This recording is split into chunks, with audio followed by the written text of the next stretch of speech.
কিন্তু আজকের দিনে আমরা আমাদের কারোর কাছে নেই।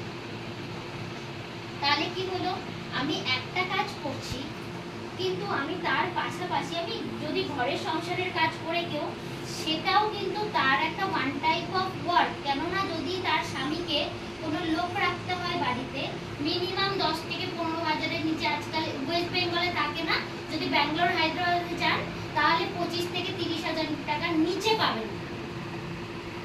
ঠিক আছে, তাহলে কি হলো, মানি ফ্রিডম। মানি ফ্রিডমটা পেতে গেলে আমরা যে কাজটাই করি না কেন, আমি বলছি না আপনি ফুল টাইম এখনই করুন, কিন্তু পার্ট টাইমই করুন, 1 ঘন্টাই দিন, আধা ঘন্টা দিন, যেটুকুনি সময় দেবেন, মানে একদম মন থেকে সময় দিন, এইটুকুনি আমার কাছে রিকোয়েস্ট। তাহলে কোম্পানির যে মানি ফ্রিডম সিস্টেম আছে, সেই মানি ফ্রিডম সিস্টেম থেকে আপনার অর্থনৈতিক স্বাধীনতা তথা আমাদের অর্থনৈতিক স্বাধীনতাও তৈরি, সকলের তৈরি। আমিও এটাই করেছি। এবং তথা সকলের অর্থ হচ্ছে এই যে ট্যাক্সের অ্যামাউন্টটা আমাদের কিন্তু ভারতবর্ষের খাতায় চলবে। আজকের দিনে দাঁড়িয়ে আমি ডাল কিনে খাচ্ছি 150 টাকা কিলো, খাচ্ছি তো 150 টাকা কিলো ডাল কিনে খাচ্ছি। কেন খাচ্ছি দাদা? কারণ আমাদের যে ইউএসডি রেট আর আমাদের টাকার সঙ্গে অনেক পার্থক্য। তাদের তারা কি 1.37 সেন্ট এই সমস্ত দিয়ে কিনে খাচ্ছে, এত পাউন্ড। দেখুন অল্প অল্প সংখ্যাটা অল্প থাকে, আর আমাদের সংখ্যাটা 3খানা সংখ্যা হয়।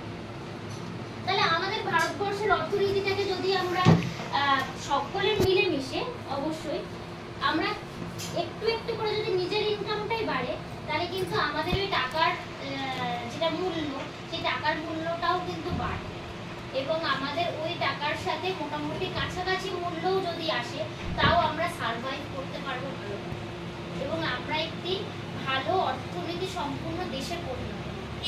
একটা সময় আমাদের ভারতের টাকার সাথে ইউএসডির মূল্য ছিল 64 টাকা, 65 টাকা বা 63 টাকা, 60 টাকা, এরকম চলতো না?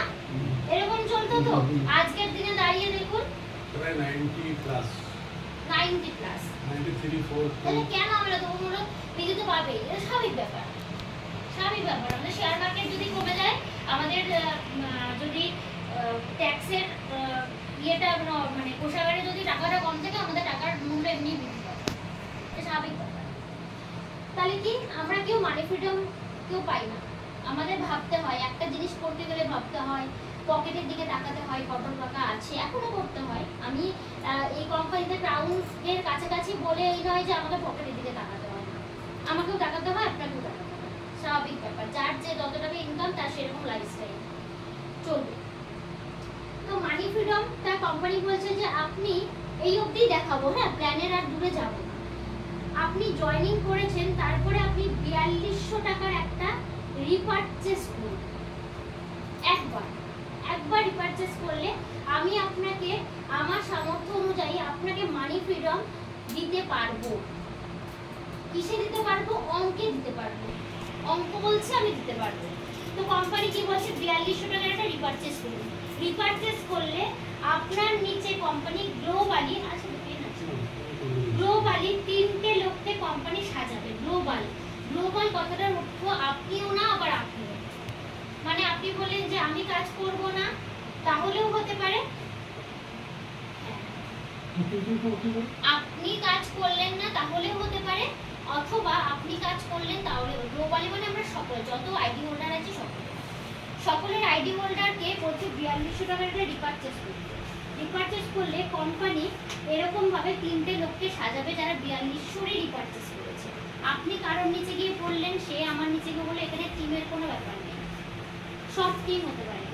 এই প্যাকেজ 4200 টাকায় এই পুরো 4খানা বোতল পাবেন। এবার আপনি নিজে খেলেন, আপনি দুজনকে দিলেন বা বিক্রি করলেন, আপনার ব্যাপার, যার যেরকম ক্যাপাসিটি সে সেরকম করবেন। করার পর কোম্পানি এরকম আপনার নিচে 3জনকে বসাবে, প্রথমে বসিয়ে দেবে না,